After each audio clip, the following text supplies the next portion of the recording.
What's up everyone, welcome back to another video. In this video, I'm going to be teaching you my simple 3-step framework that I use to get high probability trades on a day-to-day basis. This is very simple, very high probability, and going to benefit you immensely if you were to watch this video. So the overarching theme of this strategy is that we're looking for counterparty liquidity sweeps in the trend. And how that looks like is exactly, let's say, within this trade here that I took yesterday. I got a 2.8R in a matter of a couple of hours, and even though the market was going higher at the time, if we were to zoom out for a bit, I actually waited for sell side liquidity to get taken out, which is a liquidity sweep over here, before entering, which led to this up move. The reason why this works is because usually if the market is in a buy program, sell side liquidity sweeps, meaning swing lows, when they get swept, it usually leads to an explosive expansion in price towards the upside. The reason why this happens is twofold. Number one, in order to bring the markets higher, the market makers, which are the people that move the market, and also they don't necessarily have to be people, but also be algorithms. But these algorithms and people, or let's just call them market makers for short, they need fuel in order to drive the markets higher.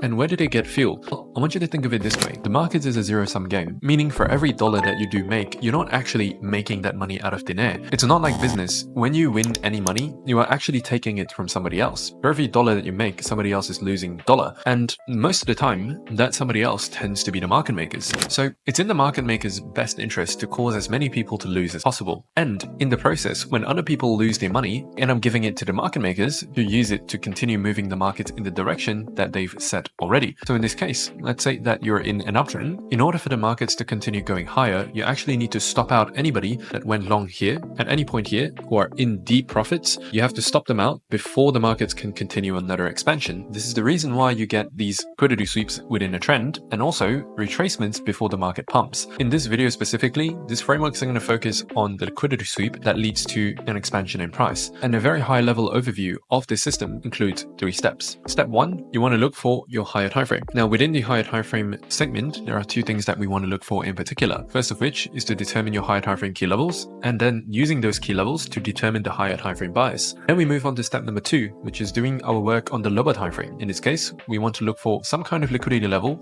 / execution level that matches with the trend that we're trading in, and it also matches with the higher time frame bias. This is a very key word. And then step 3, we move on to execution, which is specifically we want to look for some kind of a liquidity sweep into a displacement. Now, as for what this actually means, you will find out throughout this video. Just to give you a practical example, let's use Bitcoin right now where it is. So for the purpose of this video, I'm going to be using the 15-minute chart as well as the 1-hour time frame as my higher time frame, lower time frame combo. The reason why it's the 15-minute and the 1 hourly, well, other than the fact that the 15-minute chart and the 1-hour combo is one of my favorite time frames to trade, this also happens to fall within the rules that I've set when it comes to picking time frames, because it doesn't matter what time frame you're using this on, as long as your lower time frame and your higher time frame is separated by a factor of 4 to 6, then that's going to be a perfect time frame combo. For example, if you prefer longer trades and you prefer trading on the 1 hourly chart, zero problem. Just use the 4 hourly chart as your higher time frame and you're good to go. So going back into the video, let's start with step number 1.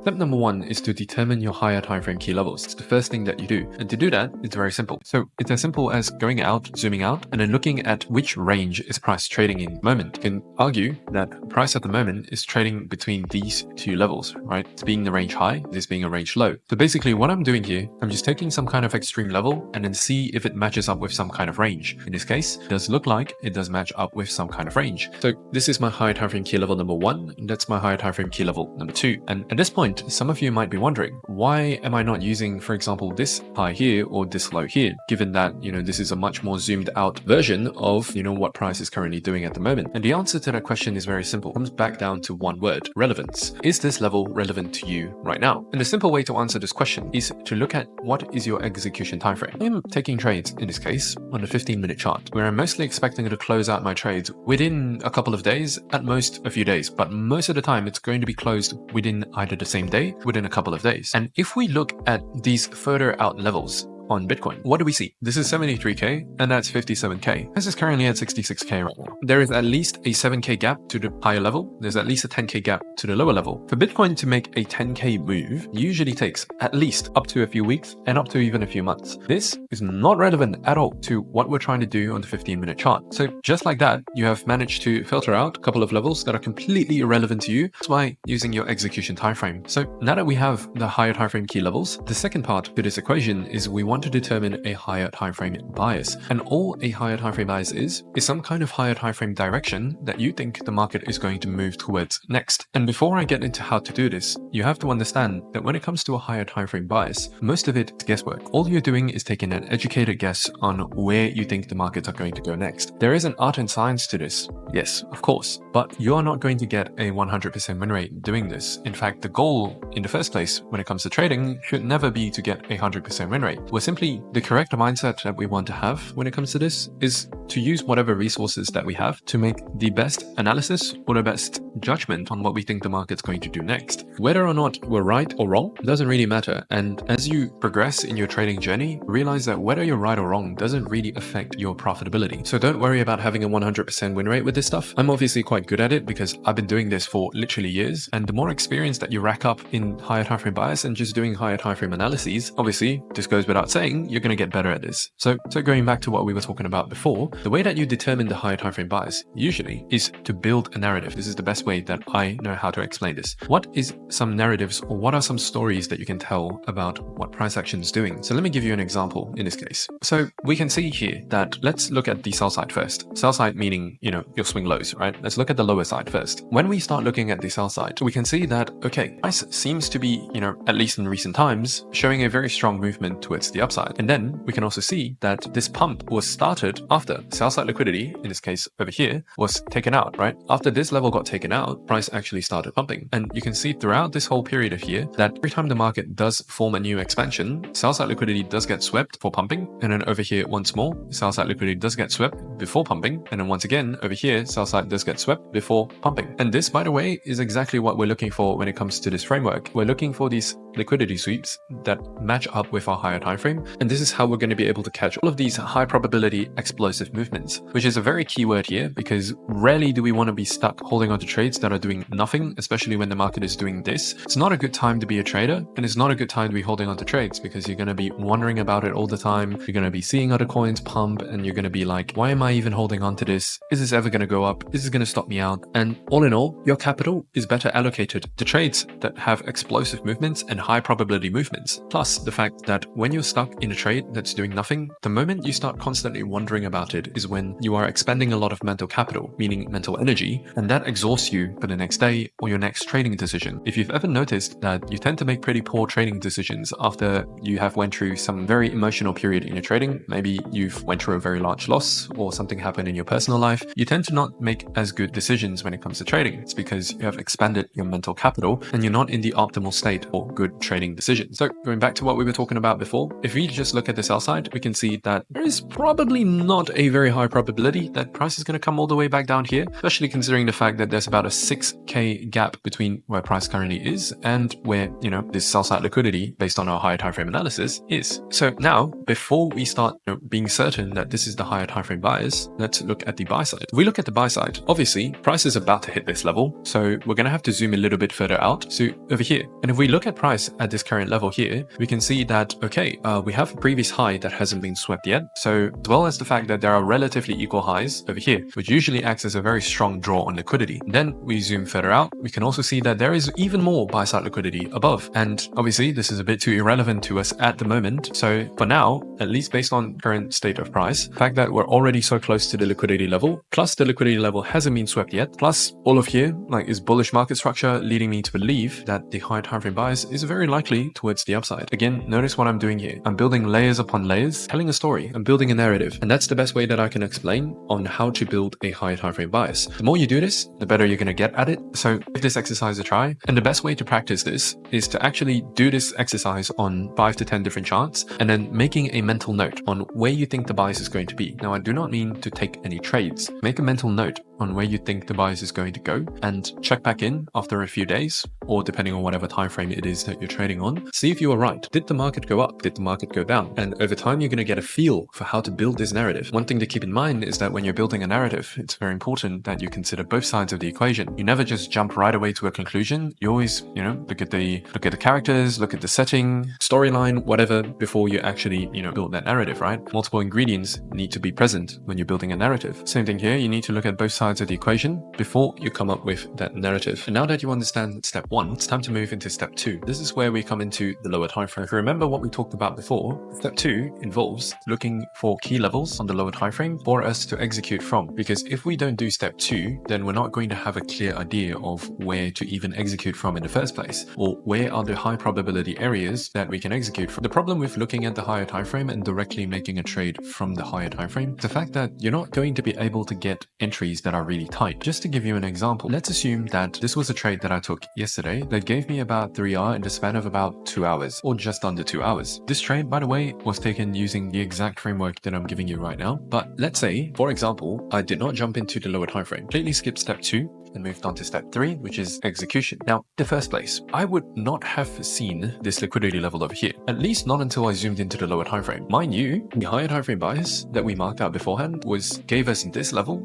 It did not give us that. It was only when I jumped into the lower time frame where I actually saw it in the first place. And secondly, let's say, even if hypothetically speaking, I would have seen this on the higher time frame, there was no way that I would have placed my stop here. Like, if anything, I would have at least considered, I don't know, like some stop that's lower, maybe this swing low, maybe at the bottom of this fair value gap or something. And just by virtue of doing that, it goes from a 2.8R trade to a 0.58R trade. That is 5 times less potential reward than you would have gotten just by not going onto the lower time frame and executing from the smaller picture view. And this is something that a lot of people tend to struggle with. Either they go way too high to the point where it's completely irrelevant to them, or they stay way too much in the small picture without looking at the higher time frame at all, which is why they end up getting chopped up by all these little moves, like going long, going short on all these little moves and getting chopped up. Or they just do one time frame and just go from there. And then they struggle with their trades not being very consistent, in the sense that profit targets are always going to be different. You're probably not going to have very high risk to reward trades just because you're not zooming in, getting a more refined entry. But yeah, these are all very common problems. And the way to overcome this is simply to have 2 time frames, higher time frame and a lower time frame. One to determine your environment, which is what the higher time frame was for. The other one for execution. Very simple. 2 E's. You have an environmental time frame and an executional time frame. If you have both of these, you are in the perfect sweet spot to make a lot of money trading. Now, going back to what I was talking about before, it's time to now hop into the 15-minute chart. And this is a lower time frame.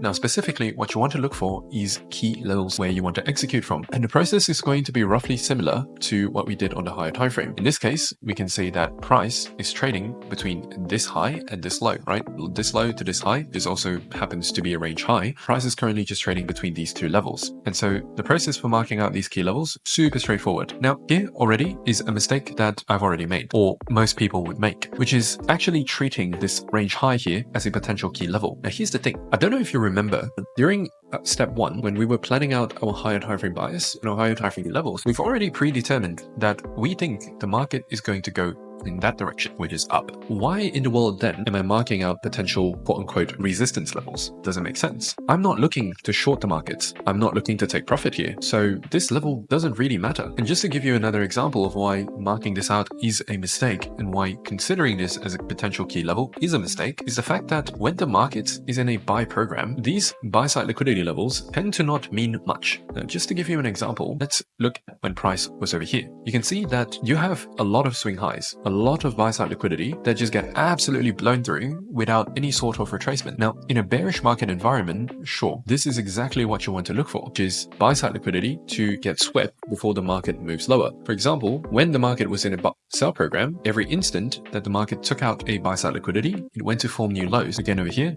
took out this buy-side and that buy-side, and it continued to form new lows. Similarly, over here, buy-side, boom, new lows. So this is when we determine the bias. Do we go to the downside? Only then do we consider these levels. This is honestly the easiest hack that I can give you to be trading with the trend, which is determine your bias and then completely ignore the other side of the equation. Because truth be told, it's just not going to give you any sort of good risk to reward, and it's not going to give you a really good win rate either. Like, imagine if you try to short every single one of these highs here. Like, sure, you might have won something by chance, but you're not going to be very consistent with it. And more importantly, you're going to be losing much more trades than you are going to be winning, which means it's an overall losing strategy. So back to what I was talking about here before, the fact that we've already identified the higher time frame frame bias to be towards the upside means we're not trying to catch all these tiny little moves down. Because one other thing you need to remember about the markets, and this is a rule by the way, when you're in a buy program, the up moves tend to be way stronger than the down moves. You can just observe it from this recent move that took Bitcoin from 60k all the way up to 67k. When the market is in a buy program, the up moves tend to be a lot quicker, they tend to be a lot bigger, and the keyword here is bigger, quicker. Remember what I talked about before about not wanting to hold on to trades that are doing absolutely nothing, because it saps your mental capital. It makes you wonder, it makes you doubt, and it saps off a lot of your emotional energy, which is, well, otherwise called mental capital. And you want to preserve that mental capital. It's not something people tend to think about. Like when we think about trading, oh, you know, we want to preserve our capital, but nobody really thinks about preserving the mental capital so that they can continue to make good quality trading decisions day after day. And this is how you do it, by taking trades that are not only high probability, but also happen quick and hit your profit target fast with certainty. That's for those of you who have taken trades like that before, you know exactly how it feels. It feels like you're on the top of the world, that you have conquered the market and you're some kind of genius. You want to be ideally feeling like that a lot of the time, because then that feeds into your mental capital. Of course, you don't want to take it too far and go into overconfidence and get into euphoric territories, because that can also be a double-edged sword, but that's not something I'm going to get into in this video. Drop a comment though if you'd be interested to see any psychology-based content. That's a question that I'm genuinely curious about, because it tends to not be a topic that gets a lot of views when it comes to YouTube. So anyways, now that we've discussed why you want to be trading with the trend, boom, this level goes away. We only want to look for areas to buy from. We're not looking for areas to sell from, it's buy. At least until this level is taken out, we're just looking to buy. And there are two ways that we can do that. One is by using a retracement, and secondly, it's going to be the liquidity sweeps. Now for the purpose of this video, I'm just going to focus on liquidity sweeps, but it doesn't mean that we cannot implement some retracement style strategies. Now, assuming that price moved from here to here, and let's say that this is the top, right? And I'm not looking to short this down. This is another big mistake that tends to hold a lot of beginners back. It's trying to trade retracements. I'm sure there are some of you here that might think, oh, you know, price seems to be going down at the moment, blah, blah, blah. Let's take a short all the way down to here, right? Because that's where you think the market is going to retrace to. I just want to give you an example here of taking a retracement style trade versus taking an expansion style trade. Now, what is the difference between an expansion and a retracement? The simplest way that you can differentiate the both. Expansions follow the trend. Expansions would tend to be much larger in price, like magnitude of movement tends to be much larger compared to retracements. It also happens quicker than retracements. And the key thing here is retracements is retracing into some kind of area before the market expands again in the direction of the trend. And that's a very key distinction here. The fact that we've already determined that the high frame bias is towards the upside means that expansions will likely happen towards the upside. It means retracements will tend to take longer to happen, probably not going to be as strong, and they're definitely not going to be moving as much. So why trade this kind of a movement, for example, when you could, for example, trade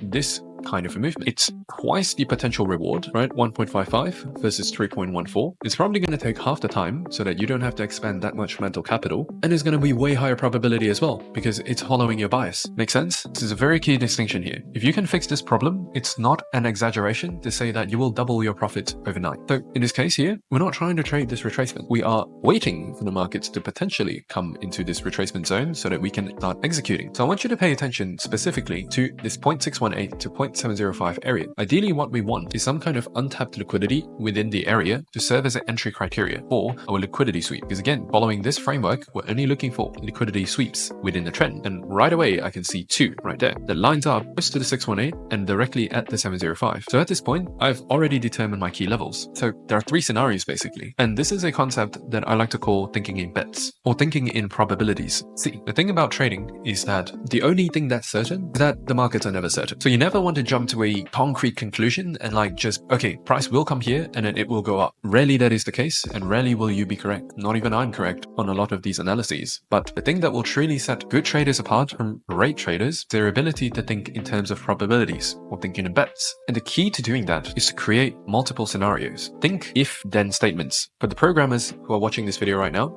you will know exactly what I mean. But even if you're not a programmer, not a problem. I'm not a programmer either. It's basically creating scenarios of if-then statements. If price were to come here, then what do you do? If price were to come here, what do you do? If price were to come here, blow through here, then what would you do? Or if price were to blow through both of these levels, then what would you do, right? It's coming up with a plan for each one of these scenarios so that whatever happens, you are simply in a state where you are reading and reacting. And that is a very good place to be when it comes to trading. You're not trying to make a prediction. You're taking what the market is going to give you. Sometimes it can be really high probability setups where whatever analysis that you came up with, the market follows to a T.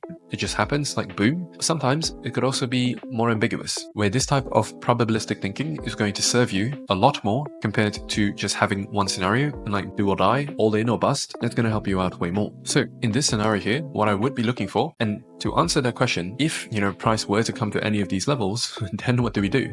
This is where we start getting into step 3. Now that we've identified the levels that we potentially want to execute from, these are areas that might give us really high probability entries. Now it's time to actually define what are the execution steps. And for that, it's really simple. All you want to look for is one of these liquidity levels to get swept and then wait for some kind of displacement to happen on the 15-minute chart. To illustrate this example, I'm going to use this trade right here that I took and was successful. Once the liquidity level has been swept, I want to see some kind of a displacement. Now displacement, all this means is that the up candle basically engulfs the candle before it. So you can see in this case that this is a down candle, and you have an aggressive move, right? This is called a displacement. And the reason why this is called a displacement is back to the idea that smart money, or the market makers, are the ones that truly move the markets. They're the only ones who have enough capital to be able to make a splash in the markets that moves it straight up or straight down. And displacement is basically us trying to catch on to the footprints of what the smart money is doing. In fact, everything that we've done beforehand is in line with what a market maker would look for. And all we want to see, and